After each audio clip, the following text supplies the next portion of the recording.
Shalom Aleichem Nala viewers.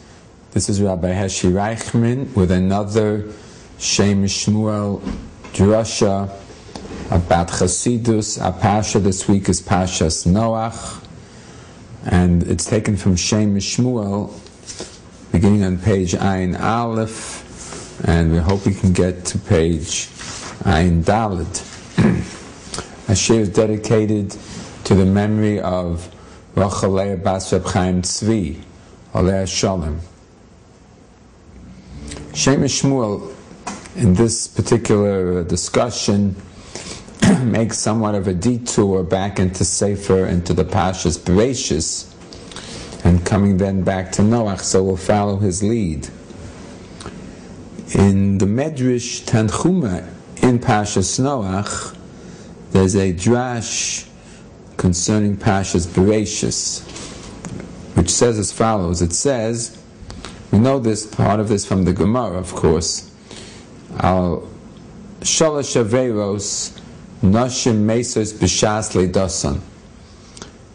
For 3 sins, women are punished with, God forbid, death at childbirth. What are the 3 sins? Al she'enon zihiros benida uvachala uvadlakas haner. The mitzvah of nida, keeping the laws of purity, which relate to menstruation. Chala, the mitzvah to separate a certain amount of newly baked bread and give it to the Kohen.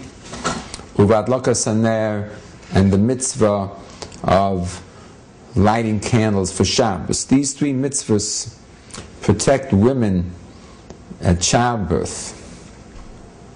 If a woman or some women don't keep these mitzvahs, then God forbid women will die during giving birth to a child. And then the Medrash continues.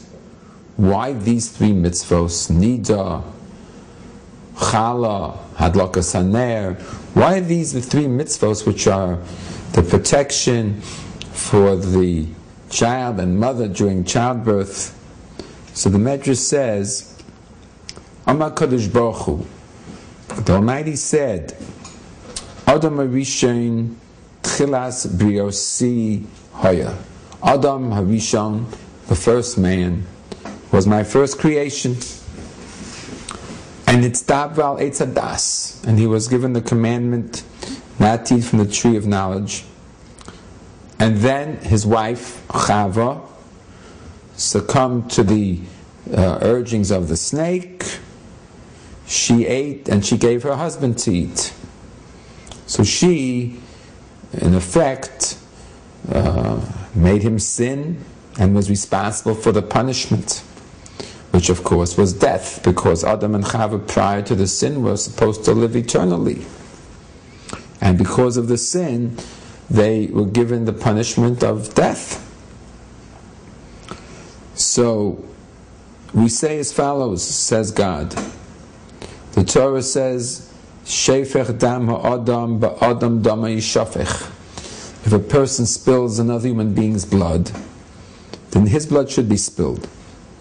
So therefore, just as she, the first woman, Chava, is responsible for the sin of Adam and the spilling of his blood, because he dies eventually, so let her blood be spilled. In other words, let her have a menstruation cycle, which makes her tamei, makes her unfit to be with her husband.